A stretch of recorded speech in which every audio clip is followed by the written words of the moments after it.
अस्सलाम वालेकुम दोस्तों, मेरा नाम डॉक्टर इलियासगर है और आज की इस वीडियो में हम डिस्कस करने जा रहे हैं second year biology chapter number 11 के एक बहुत ही इंपॉर्टेंट टॉपिक को डिस्कस करने जा रहे हैं। उस टॉपिक का नाम है नाइट्रोजन साइकिल। तो इस लेक्चर को शुरू करने से पहले आपसे एक बार रिक्वेस्ट करेंगे कि अगर आपने अब तक हमारे इस चैनल को सब्सक्राइब नहीं किया जो कि सिंध बोर्ड टीचिंग के नाम से है, तो काइंडली आज ही आप हमारे इस चैनल को सब्सक्राइब करें और साथ ही साथ बेल आइकन को लाजमी क्लिक करें ताकि हमारी अपलोड करदा तमाम इंपॉर्टेंट वीडियोस की नोटिफिकेशन भी आपको रिसीव हो सके। तो आइए हम बात करते हैं नाइट्रोजन साइकिल की।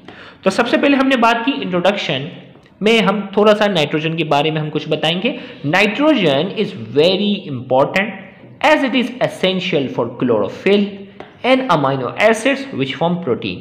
नाइट्रोजन जो है वो बहुत ही इंपॉर्टेंट है और याद रखिएगा नाइट्रोजन जो है वो क्लोरोफिल का अहम पार्ट है। और आपको मालूम है कि पौधे जो अपनी ग़िज़ा होते हैं वो क्लोरोफिल की मदद से तैयार करते हैं ना। तो हमने कहा nitrogen is very important as it is essential for chlorophyll, chlorophyll के लिए बहुत जरूरी है। एंड अमाइनो एसिड के लिए भी विच फॉर्म प्रोटीन। और आपको मालूम है अमाइनो एसिड आगे जाके क्या बनाते हैं, प्रोटीन बनाते हैं। It constitute main bulk of atmosphere where it is present in about 78% in ratio।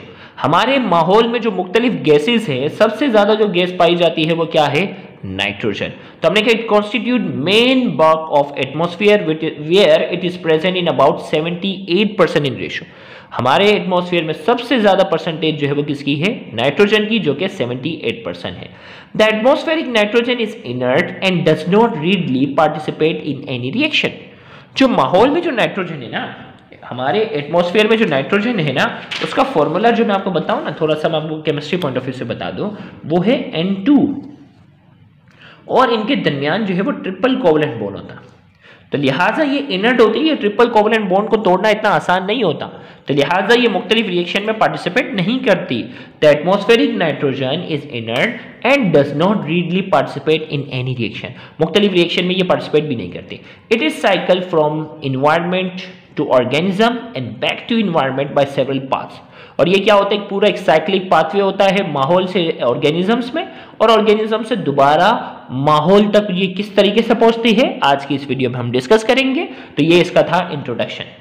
आइए सबसे पहले हम बात करते हैं फर्स्ट सोर्स की। हम बात करते हैं कि फर्स्ट सोर्स जो है वो क्या है। तो first source of soil nitrates is decomposition of organic compound. First source जो है वो क्या है, ऑर्गेनिक कंपाउंड। देखो भाई, मिट्टी के अंदर नाइट्रेट्स की शक्ल में जो नाइट्रोजन होती है ना, उसको इस्तेमाल कर सकते हैं पौधे। नाइट्रोजन माहौल वाली तो इस्तेमाल हो ही नहीं सकती, अभी मैंने बताया। तो हमने कहा ये नाइट्रेट्स ही इस्तेमाल कर सकते हैं। तो नाइट्रेट्स की जो पहली सोर्स है वो क्या है, the first source of soil nitrates is decomposition of organic compound. Organic compound यानी कोई भी पौधा, कोई भी जानवर जब मर जाता है तो वो क्या होता है, डीकंपोज होता है। और उसके डीकंपोज होने की वजह से क्या होती है, मिट्टी के अंदर नाइट्रेट्स जो है वो क्या होती है, शामिल होती है। Which take place in 2 step. इसके 2 स्टेप हैं। Number 1, organic compounds are broken down into ammonia। This process is called ammonification। Organic compound है ना, चाहे वो पौधा हो या जानवर हो, are broken down into ammonia। वो अमोनिया के अंदर, जैसे ही वो डिकम्पोज होता है वो अमोनिया के अंदर जाकर क्या होता है, डिकम्पोज होता। This process is called ammonification. इस प्रोसेस को अमोनिफिकेशन कहते हैं। अब इस अमोनिया को क्या होता है, nitrifying bacteria like nitrosomonas convert ammonia into nitrite. फिर एक बैक्टीरिया की टाइप बताई गई है नाइट्रोसोमनास। भाई कोई भी ऑर्गेनिक और कंपाउंड जो था ना, चाहे वो पौधा हो या जानवर हो, मर गया, अमोनिया रिलीज हुई, उसे अमोनिफिकेशन कहा। अब उस अमोनिया को नाइट्रीफाइंग बैक्टीरिया जिसकी पहली टाइप है नाइट्रोसोमनास ने उसे अमोनिया से किस में कन्वर्ट किया, नाइट्राइड में। And then Nitrobacter convert nitrides into nitrates. और फिर पहले स्टेप में अमोनिया को नाइट्रेट में नाइट्रोसोमनास ने किया। फिर दूसरे स्टेप में नाइट्रोबैक्टर ने क्या किया, नाइट्रोबैक्टर ने नाइट्राइड्स को किस में कन्वर्ट किया है, नाइट्रेट्स में। This process is known as nitrification. इस पूरे प्रोसेस को हमने नाम दिया हुआ है नाइट्रिफिकेशन का।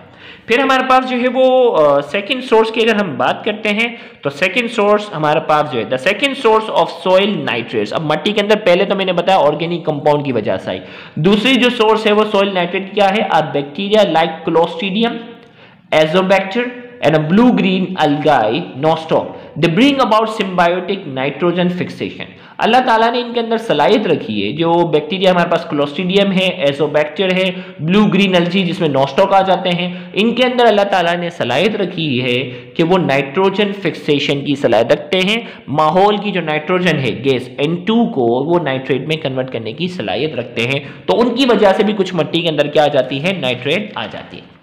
जबकि तीसरी सोर्स जो अल्लाह ताला की तरफ से जो प्रोवाइड की गई है वो है third source. The third source of nitrogen is thunderstorm and lightning during which nitrogen combines with oxygen and form oxides which dissolve in water and ultimately form nitrates।